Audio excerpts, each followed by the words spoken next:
Itu Wahabi yang mengatakan Maulid Nabi bid'ah, Isra Mi'raj bid'ah, ini bid'ah, ziarah kubur musyrik. Kemudian datang Salafi yang dari Yaman, dari Syekh Muqbil Ad-Dammaj, lebih keras dari Wahabi, dibarengi dengan caci maki, melarang menuju ke puritisasi ajaran Islam, tapi dibarengi dengan caci maki. Itu Salafi. Lebih dari itu jihadi menghalalkan membunuh non-muslim dengan tempat ibadatnya harus dimusnahkan dari negeri kita ini. Itu namanya jihadi. Puncaknya yang paling puncaknya teroris yang paling sempurna adalah takfiri Jamaah Takfir Hijrah yang dibentuk oleh Syukri Ahmad Mustafa tahun 69 dari Mesir, dengan menganggap bahwa semua orang kafir kecuali mereka yang tidak kafir.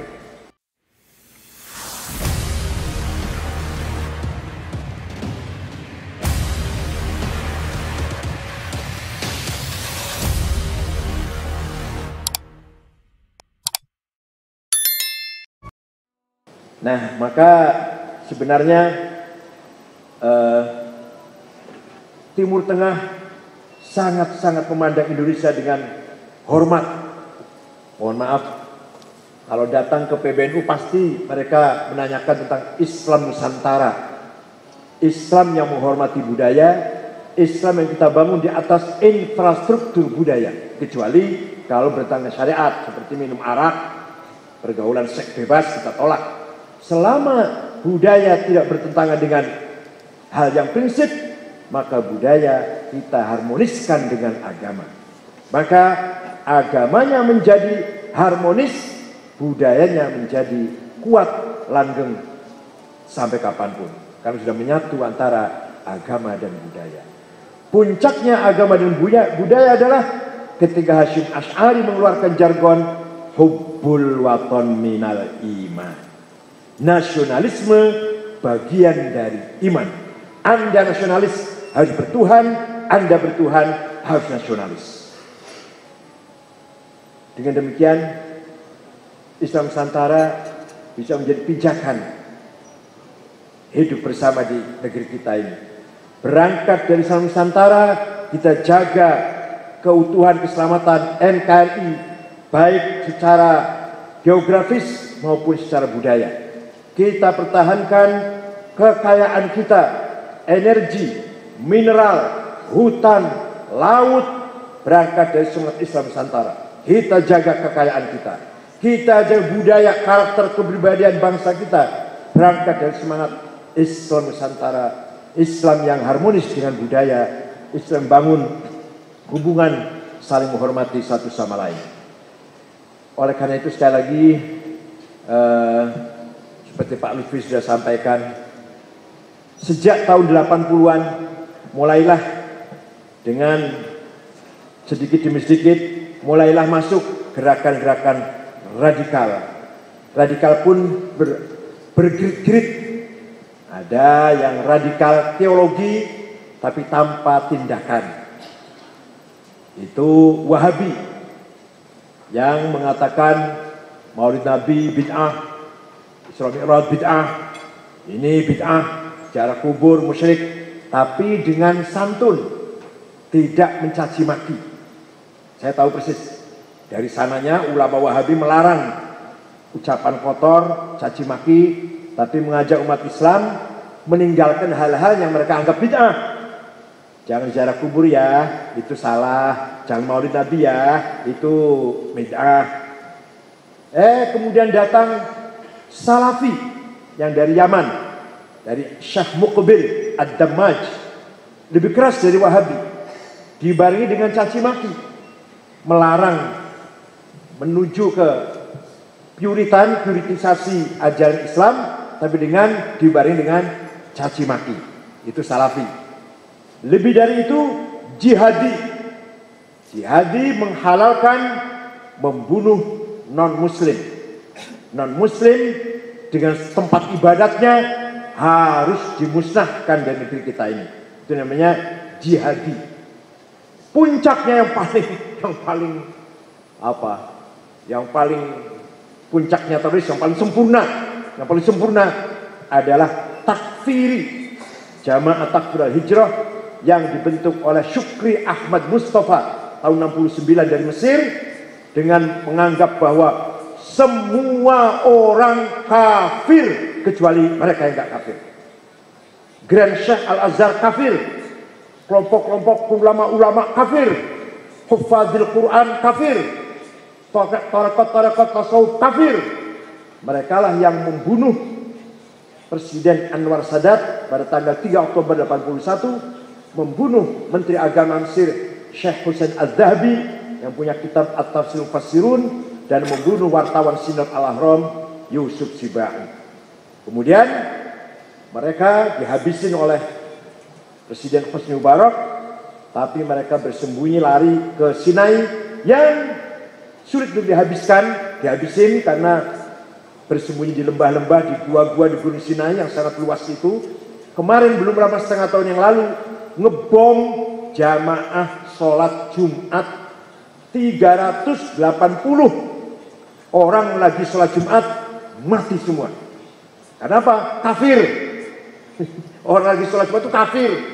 Coba, ini namanya jamaah takfiri. Ada di Indonesia. Di Indonesia ada yang seperti ini. Ada. Kita ini kafir semua. NU kafir, Muhammadiyah kafir. Kita ini kafir semua ini. Wasliyah kafir, Perti kafir, Alisan kafir. Kafir semua. NW kafir. Kenapa?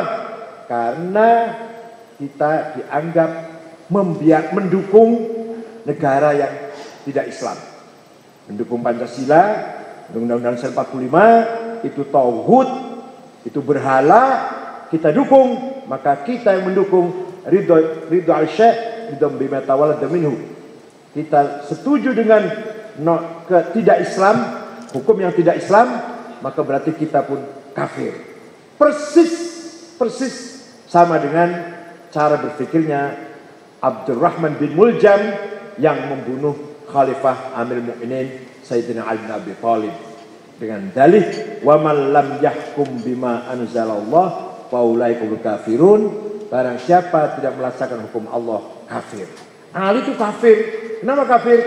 Karena Ali itu kalau akan memutuskan masalah musyawarah.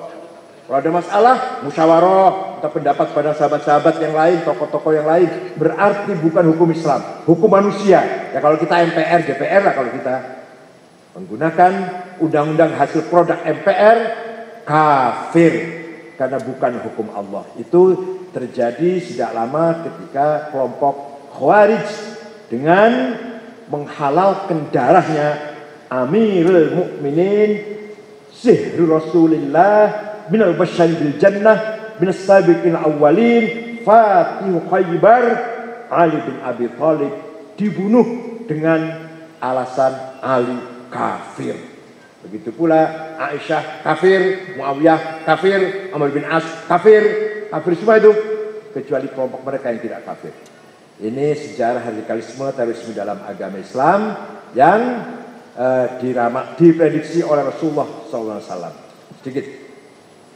Suatu ketika di Masjid Madinah, sahabat berkumpul menceritakan ada seorang pemuda yang rajin ibadah, rajin sholat, soleh.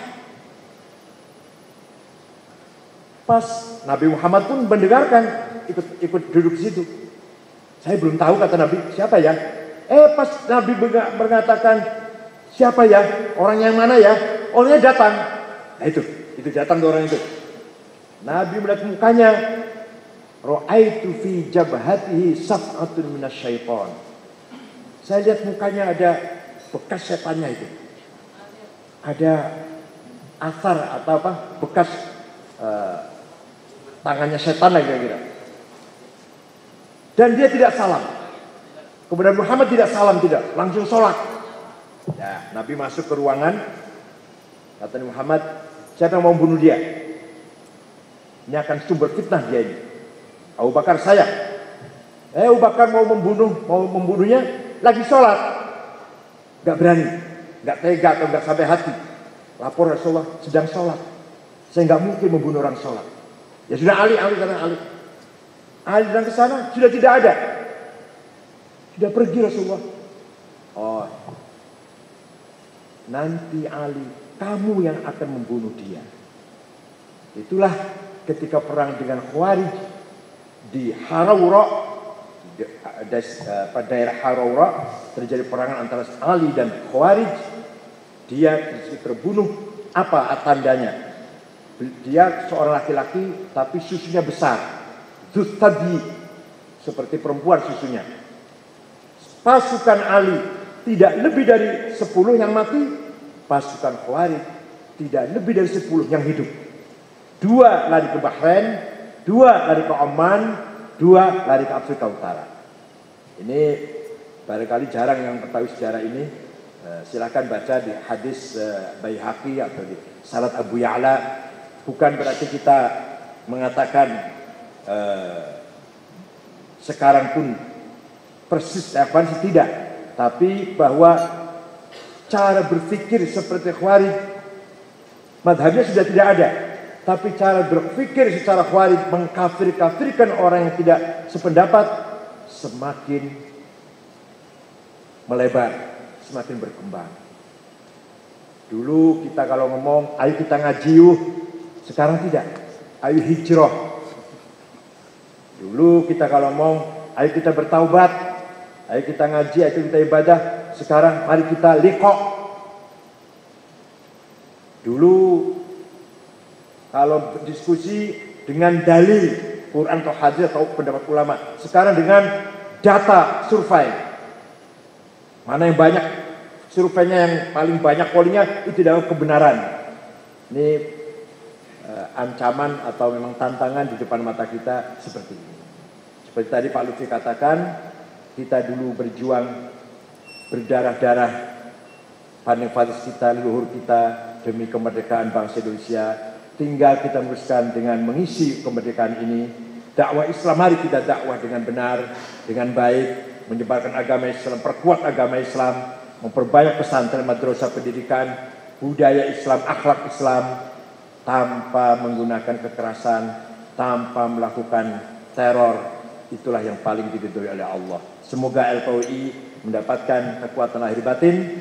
Kita andil walaupun sedikit, walaupun semampu kita, ikut bersama-sama dengan stakeholder yang lain mempertahankan NKRI Pancasila 1945 Bhinneka Tunggal Ika. Syukran ala hudurkum wa yahfazkum min al-ahad wal afat wal mihan wal fitan, yakhudh bi aydikum wa fi shalah wal khair wan najah wa huwa fikrakum at-tariq. Wassalamu alaikum warahmatullahi wabarakatuh.